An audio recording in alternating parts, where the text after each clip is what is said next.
দাখিল নবম শ্রেণী বার্ষিক পরীক্ষা 2025 বিষয় বাংলা দ্বিতীয় পত্র। এটি আল ফাতা পাবলিকেশন থেকে প্রকাশিত। এখন আপনাদের সামনে নবম শ্রেণীর বাংলা দ্বিতীয় পত্রের সমাধান দেওয়া হচ্ছে। আমার সঙ্গে থাকুন, অবশ্যই আমার চ্যানেলটি সাবস্ক্রাইব করবেন। আগামীকাল আপনাদের কে কার প্রশ্ন, কোন প্রশ্ন প্রয়োজন অবশ্যই কমেন্টে জানাবেন। আর আজকের পরীক্ষা কেমন হয়েছে সেটাও আমাকে কমেন্ট করে জানাবেন। দেখেন উপরে লেখা বার্ষিক পরীক্ষা 2025 দাখিল নবম শ্রেণী বাংলা দ্বিতীয় পত্র। তো বাংলা দ্বিতীয় পত্রে মোট 70-এর অ্যান্সার করতে হবে। 1 নম্বরে দেখেন বলা হয়েছে অনুচ্ছেদ রচনা করো। অনুচ্ছেদ 2টা আছে, 2টার ভিতরে যে কোনো একটার উত্তর আপনাদেরকে লিখতে হবে। 1 নাম্বার হচ্ছে অর্থাৎ ক নাম্বার বইমেলা আর খ নাম্বার কম্পিউটার। এই 2টার ভিতরে যে কোনো একটি লিখতে হবে। এটা 1 নম্বর প্রশ্নের উত্তর, অর্থাৎ 1 নম্বর প্রশ্ন। 2 নম্বরে যেটা চেয়েছে আপনাদের থেকে ছাত্র জীবনে শিক্ষামূলক। 2 নম্বর প্রশ্নে যেটা বলা হয়েছে যে ক নাম্বার ছাত্র জীবনে শিক্ষামূলক সফরে উপকারিতা বর্ণনা করে বন্ধুর কাছে একটা পত্র লেখো। অথবা খ নাম্বার মাদ্রাসা পরিত্যাগের জন্য ছাড়পত্র প্রদানের আবেদন জানিয়ে অধ্যক্ষের নিকট একটি আবেদনপত্র লেখো। এই 2টার যে কোনো একটি উত্তর লিখতে হবে। 3 নম্বর প্রশ্নে যেটা বলা হয়েছে যে সারাংশ লেখো। আপনারা এই প্রশ্নগুলোর উত্তর আল ফাতা গাইডে পাবেন। এখানে প্রশ্নগুলো আমি বলতেছি আর স্ক্রিনেও দেখাচ্ছি। আপনারা সরাসরি আল ফাতা গাইডে এখানে মিলিয়ে উত্তরগুলো বের করবেন, খুব সহজ। দেখেন 3 নম্বরে যে সারাংশ আসছে সেটা হচ্ছে যে মানুষের মূল্য কোথায়? চরিত্র, মনুষ্যত্ব, জ্ঞান ও কর্মে। বস্তুত চরিত্র বলেই মানুষের যা কিছু শ্রেষ্ঠ তা বুঝতে হবে। চরিত্র ছাড়া মানুষের গৌরব করার কিছুই নেই। মানুষের শ্রদ্ধা যদি মানুষের প্রাপ্য হয় সে শুধু চরিত্রের জন্য, আর কোনো কারণে মানুষের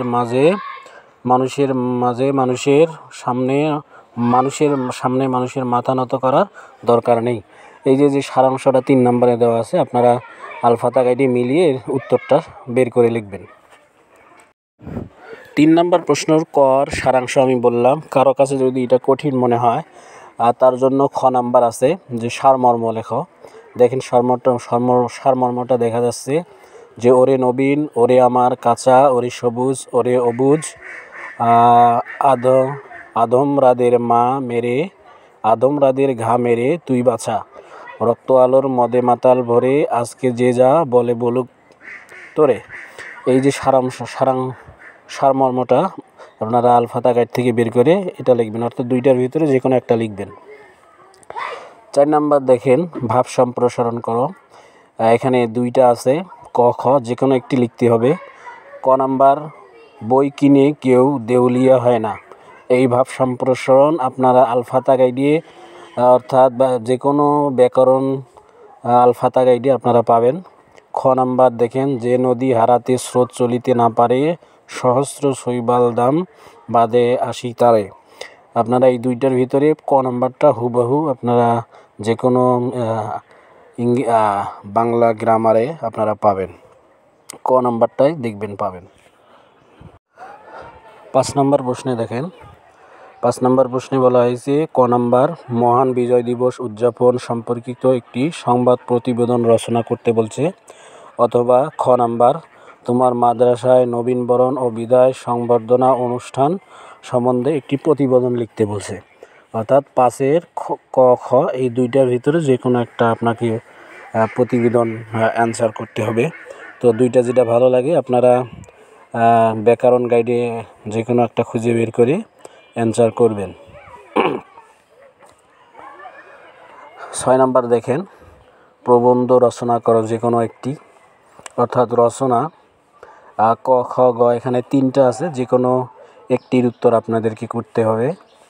ক নাম্বার বাংলাদেশের মুক্তিযুদ্ধ, খ নাম্বার কৃষিকাজে বিজ্ঞান, গ নাম্বার সময়ানুবর্তিতা। এই 3টার ভিতরে যার যেটা ভালো লাগে সেটা আপনারা লিখবেন। আপনারা বাংলা গ্রামারে আপনারা যদি খোঁজেন এরকম একদম সহস্র এগুলো পাওয়া যাবে, কোনো চিন্তার কারণ নেই। সবাই সুস্থ থাকেন, ভালো থাকেন। ভালো লাগলে অবশ্যই আমার চ্যানেলটি সাবস্ক্রাইব করে পাশে থাকবেন। ধন্যবাদ।